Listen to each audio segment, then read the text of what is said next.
Hey YouTube, today we're going to be looking at some 1911s, and they are not Glocks, folks. We're going to be actually looking at something that was built with fine craftsmanship. So before we go any further, I'm going to let you know that none of these 1911s have anything in them. They've all been safety checked, and as I pick them up, I'm going to show you that there's nothing in them. So the reason I'm making this video today is I told a couple people, a couple viewers I would do this, and I'm going to compare a Dan Wesson Valor or Valor, I don't know exactly the correct way to say it, to some more custom stuff right here. These are a couple Willson combats. So I'm going to start off with this Dan Wesson. This is a Dan Wesson Valor, as the viewer said that you should pronounce it. I've always called it Valor, but I guess none of that matters, folks. And I'm going to show you there's nothing in this first. It's safety checked, and this is what they call a semi-custom gun, folks. And this gun is, in my opinion, and I have owned a ton of 1911s in my time, a ton of them. I've known extensive amount of knowledge about them. I've studied them, I've shot them and everything. And if you were to buy an off-the-shelf gun that was not set there and custom made by one gunsmith or something like this, this is probably your most bang for the buck, folks. This is probably the nicest, well-built, off-the-shelf gun that you're going to be able to buy. And when I've showed this gun off for when it's by itself, I had a comment that said that there's no difference in this and a Kimber, except for that this doesn't use any MEM parts. Folks, that's absolutely not true, and that's like a shame that somebody thinks that, because it's not even close. The tolerances on this gun and the craftsmanship that goes into this gun is absolutely out of this world for what you have to pay for it. Now, when you look at 1911s, there's usually going to be what I call three tiers. There's going to be your entry-level guns, and that's going to be your Rock Island, your Tisas, all your Turkish model ones, the $400 to $500 entry-level range. And you're going to get into your mid-tier, and that's going to be your Kimbers, your Springfield Armories, your Colts, your modern day Colts, not the crazy expensive collectible ones, and so on up to that. And then you're going to get into your very high end of that tier, your semi-custom ones, and that's where this one falls in. This is probably going to be your most costly off-the-shelf thing that you can buy, and these are going to range anywhere from the $1,500 to $2,000 range, and they are not cheap, folks, at all. But when I start showing you some of these differences and what the cost is, you might think a little bit different. But this is a Dan Wesson Valor or Valor. I'm just going to call it Valor because I always have. And the way I like this is very plain Jane. This is their flagship model that has all the bells and whistles on it. Features all your front checkering on it. There's no markings whatsoever on it except for the word Valor right here. And then on the other side it says where it was made and its serial number. So this one features a 2-dot sight system on it. It has, Trigicon sights on it. And if you look up front, there's just a single sight up here. And the back has 1 dot, and they are night sights. And they are serrated. They look kind of like a Heine sight because they have like a flat shelf on them. It's got your lowered ejection port that's flared out and everything. But this is a very, very well made gun. This particular one's called a V-bob because it's got a bobbed off grip down here for if you were to carry this or something like this. But if you look here, folks, the tolerances on this thing, you see how tight the frame the slide fit is. It's very tight. And you don't see any burrs or anything on them. All the edges on this thing, if you look real close right here, they're all kind of deburred and everything. Now, this gun is built on a CNC machines. So what it is, and you can go on Dan Wesson's site and look, they CNC these machines, and then they are hand assembled. I think all 1911s are probably hand assembled because you can't just snap these together, folks. I mean, you can't, the parts have to be fit and all that. When you're dealing with the 1911, you can't take this grip safety out and put it in this gun. It just doesn't work that way with 1911s. They're more of a precise, put together machine. So there is actual gunsmiths, qualified gunsmiths, assembling these things, and I'm sure they have to do a little bit of hand fitting and all that.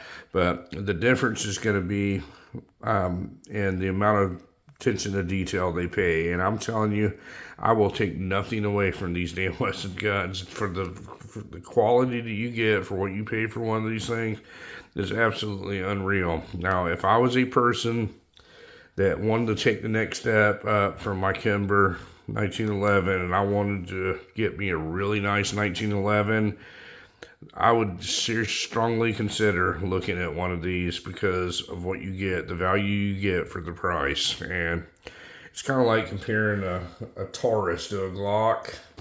I've done a video on that. It's got a bunch of views on it, and the cost of the Taurus versus the Glock is just a lot, and the difference is not that much. So this is sort of the same thing, folks. This is a very well-made gun, and we're going to dive into it a little bit deeper here in a second. I'm going to show you some of the differences. But so the trigger pull on this thing is exceptional. There's your take up, and then it goes off, and then your reset is right here, just like every 1911 trigger. Only this one just should be a little bit more exceptional than your entry-level 1911s. This is a standard bushing on this one, and this is what they call a commander size. So this is a 4 1/4 inch barrel and a full-size frame. It's just bobbed off right here.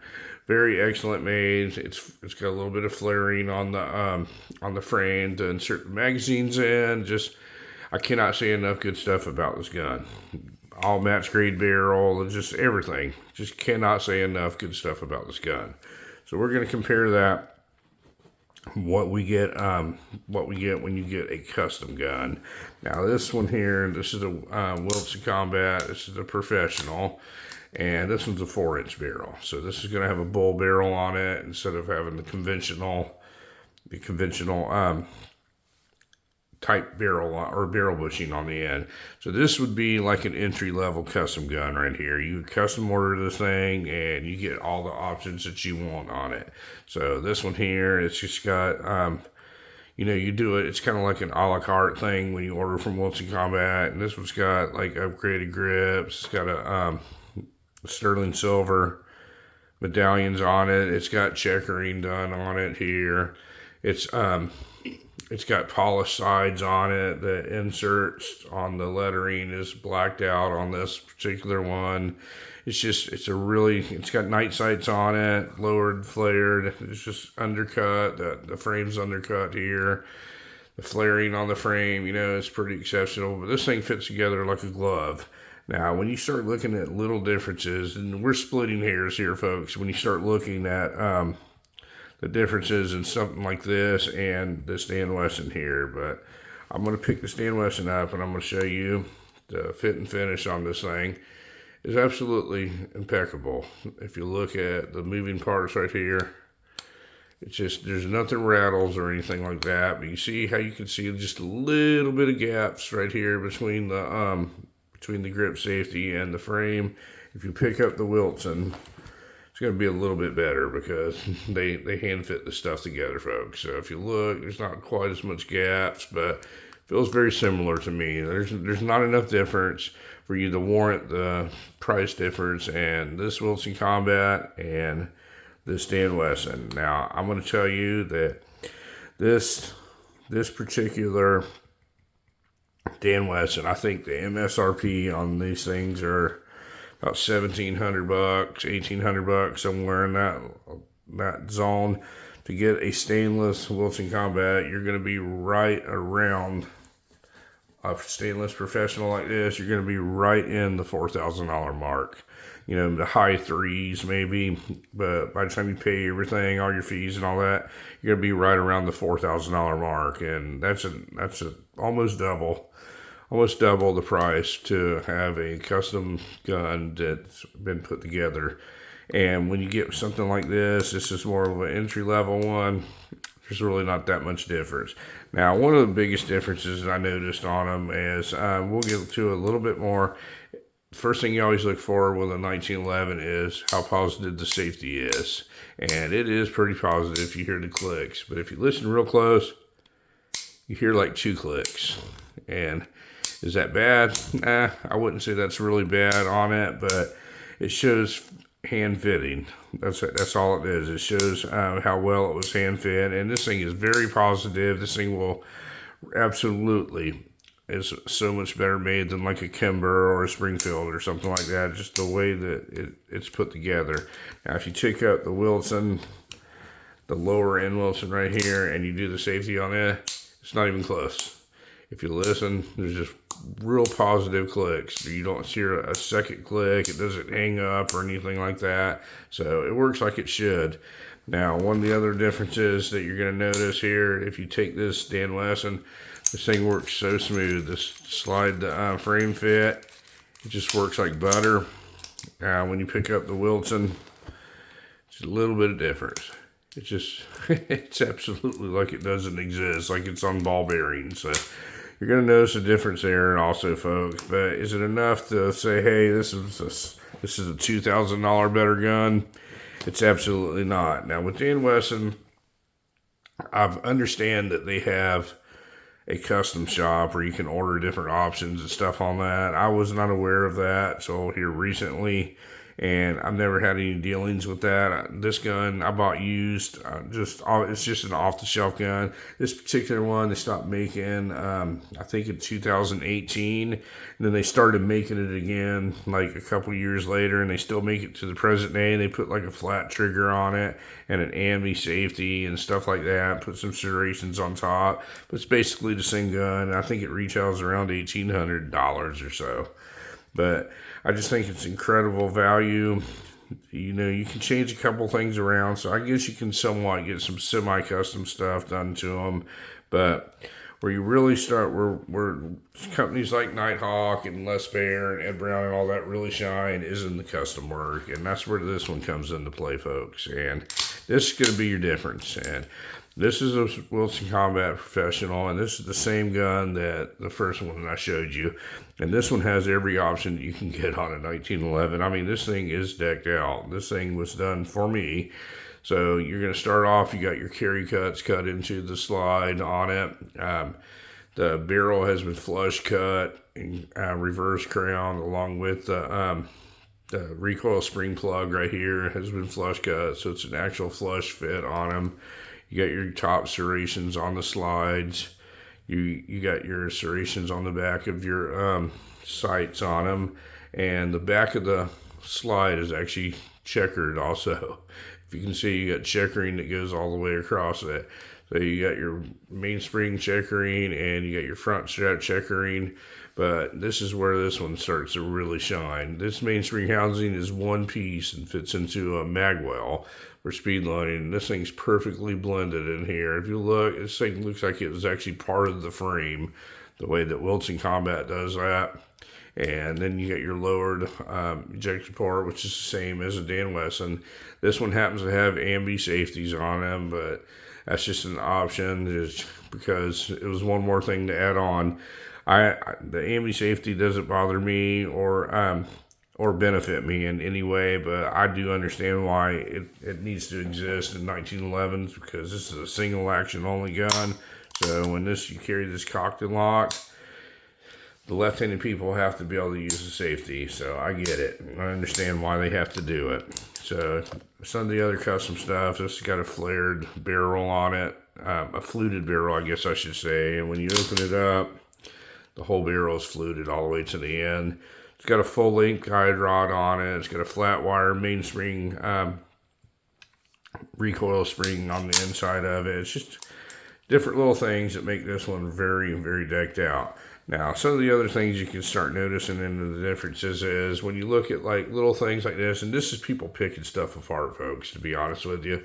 This really doesn't matter, but if you look right here at the fit and finish on like the ejector right here, you see that, I mean, it's pretty well finished off, but if you look at something like the Willson, it looks like it doesn't even exist. That's how well they finished this off. And in this particular one, not only did they do that, they finished it off, they also checkered it to match the back of the slide. So it's absolutely unbelievable, the craftsmanship that goes into something like this. And this is what you're paying for.